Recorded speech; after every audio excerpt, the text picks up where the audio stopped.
અનંત ચૌદશ વ્રતની વિધિ. ભાદરવા માસની અજવાળી ચૌદશના દિવસે ભગવાન વિષ્ણુની કૃપા પ્રાપ્ત કરવા માટે આ વ્રત કરવામાં આવે છે.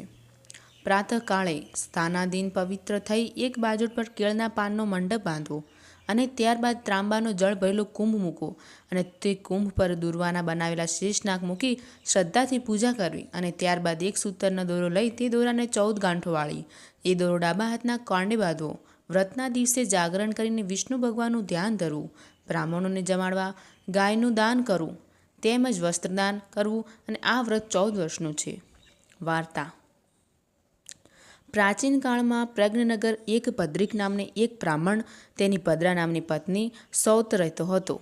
સંતાનમાં એક પુત્રી હતી. પુત્રીનું નામ મેઘા હતું. પુત્રી 5 વર્ષની થઈ ત્યારે પદ્રા મૃત્યુ પામી અને તેથી પદ્રિકે બીજા લગ્ન કર્યા. તેથી નવી પત્ની અશાંતિનો અવતાર હતી. તેનામાં ખૂબ જ ઈર્ષા ભરેલી હતી અને તેથી જ તેનું નામ અનસૂયા હતું. છતાં બધા તેને અનસૂયા કહેતા અને અનસૂયા ઘરમાં પગ મૂકતો જ પોતાના પતિને વશમાં કરી લીધો અને 5 વર્ષની મેઘા પર છાણા થાપવાનો માંડ્યા. મેઘાના માથે દુઃખના છાડવા ઉગ્યા. દિવસે કામનો ઢસરડો અને રાતે ઉજાગરો કરતી મેઘા મોટી થઈ. પોતાની દીકરીને યૌવનકાળમાં આવતા પદ્રિકને તેના લગ્નની ચિંતા સતાવવા લાગી. પરંતુ અનસૂયા એટલે કે તેની નવીનમાં દહેજમાંથી કાણી કોડી આપવા તૈયાર ન હતી અને ત્યાંથી તેના લીધે મેઘાનો હાથ પકડવા મેઘા સાથે લગ્ન કરવા કોઈ તૈયાર ન હતું. એક દિવસ ઋષભ નામના એક ઋષિ ભદ્રકના ઘરે આવ્યા અને મેઘા સાથે પરણાવવાની ઈચ્છા દર્શાવી. ભદ્રિકે તો ખૂબ જ ખુશ થયો અને મેઘાને તેમણે ઋષભ મુનિ સાથે પરણાવી દીધી. મેઘાને પહેર્યા કપડે વિદાય કરવામાં આવી. આથી અનસૂયા તો ટાઢે પાણીએ ખસ ગઈ એમ માની હાશકારો કર્યો. ઋષભ મુનિ પોતાની પત્ની સાથે લઈને આશ્રમે જવા નીકળ્યા. રસ્તામાં નદી આવતા મુનિ તો તેના સ્નાન કરવા માટે ગયા અને નદી કિનારે પર બેઠેલી મેઘાએ કેટલીક સ્ત્રીઓને પૂજન કરતી જોઈ અને તેથી તેના મનમાં જિજ્ઞાસા થઈ કે એ પૂજવા લાગી છે. બહેનો, તમે કોની પૂજા કરો છો? ત્યારે એક સ્ત્રી બોલી, ભોળી રે ભોળી, આજે ભાદરવા માસની અજવાળી ચૌદશ છે. વિષ્ણુ ભગવાનને રીઝવવા માટે અમે બધા અનંત ચૌદશનું વ્રત કરી છીએ અને જે સ્ત્રી અભાગણી હોય તે જ આ વ્રત ન કરે. આ સાંભળીને મેઘા તો રડવા જેવી થઈ ગઈ અને તેની પેલી બહેનોને કહ્યું, બહેન, તમારામાંથી કોઈ મને કૃપા કરીને આ વ્રતની વિધિ કહો. એક સ્ત્રીએ વ્રતની વિધિ જમાવતા કહ્યું, બહેન, જો તારે વ્રત કરવાની ઈચ્છા હોય તો પુરુષ સંજ્ઞાધારી એક શેર અનાજ લેજે. રાંધીને તું બ્રાહ્મણને આપી અડધો પોતે ખાજે. એક સૂતરનો દોરો લેવામાં અને તે દોરાને 14 ગાંઠો વાળવી. ત્યારબાદ તેને કંકુથી રંગીને ચંદનના ચોખાથી તે દોરાની પૂજા કરવી. ડાબા હાથે દોરો બાંધી શ્રી વિષ્ણુ ભગવાનનું સ્મરણ કરજે. મેઘાએ તો તે વખત જ વ્રત લઈ લીધું. સૂતરનો દોરો ડાબા હાથે બાંધી પૂજા કરી થોડીવાર બાદ ઋષભ મુનિ આવી પહોંચ્યા અને આશ્રમ તરફ ચાલતા થયા.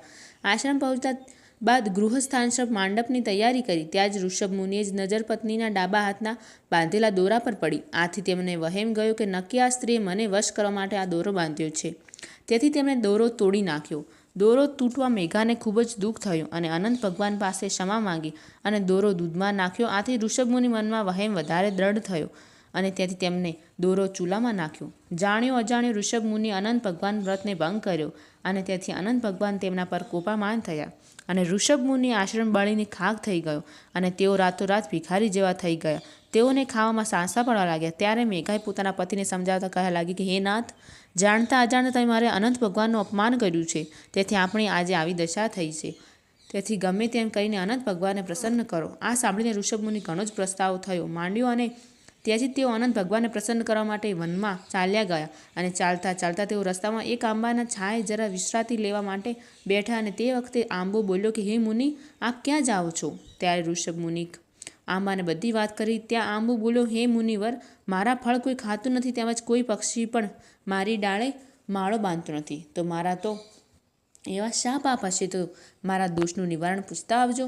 ઋષભ મુનિ ત્યાંથી આગળ ચાલ્યા તો રસ્તામાં ગાય મળી અને તેઓ ઋષભ મુનિને કહ્યું, મારા આંચળ ફાટ ફાટ થાય છે પરંતુ મારું દૂધ કોઈ પીતું નથી. ઋષભ મુનિ તેને આશ્વાસન આપીને આગળ ચાલવા ત્યાં રસ્તામાં એક બળદ મળ્યો. બળદ ઋષિ મુનિને કહ્યું તે કોઈ ગાડે જોડતું નથી.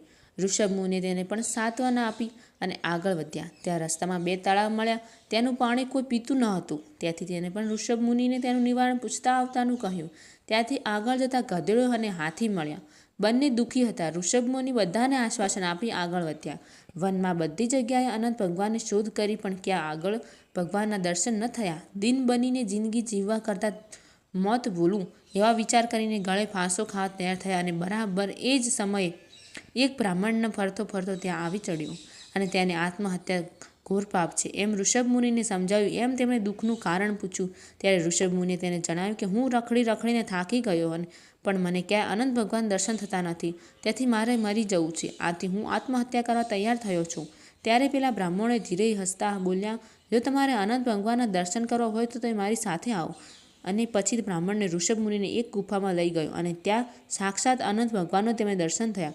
ઋષભમુનિ તો લાકડીની જેમ પગમાં ઠળી પડીને કગરવા લાગ્યા. તેમ સમયે અનંત ભગવાન ઋષિને બધા જ દોષ માફ કરી આશીર્વાદ આપતા કહ્યું કે હે મુનિ, હવે તમે તમારા આશ્રમ તરફ પ્રયાસ કરો. શ્રદ્ધાપૂર્વક મારું વ્રત કરજો, સુખી થશો. ઋષભમુનિએ વ્રત કરવાનો સંકલ્પ કર્યો અને ત્યારબાદ રસ્તામાં જે સામા મળ્યા હતા એ બધાના દુઃખનું નિવારણ પૂછ્યું. ત્યારે અનંત ભગવાને કહ્યું કે મુનિ, બધા જ ગયા જન્મના પાપ નડે છે.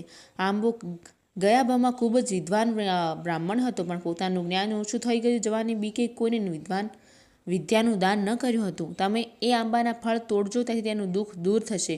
ગાય પૃથ્વી હતી, બળદ ધર્મ હતો, તલવાડીઓ ને ગયા જન્મે બ્રાહ્મણીઓ હતી, પણ કોઈ દિવસ દાન કર્યું નથી, તેથી આ જન્મે કોઈને તેનું પાણી પીતું નથી. ગધેડો ક્રોધી માણસ હતો, આથી અભિમાની રાજા હતો, અને જે બ્રાહ્મણ મળ્યો તે હું પોતે હતો. અને હવે તમે આશ્રમ તરફ પાછા ફરો.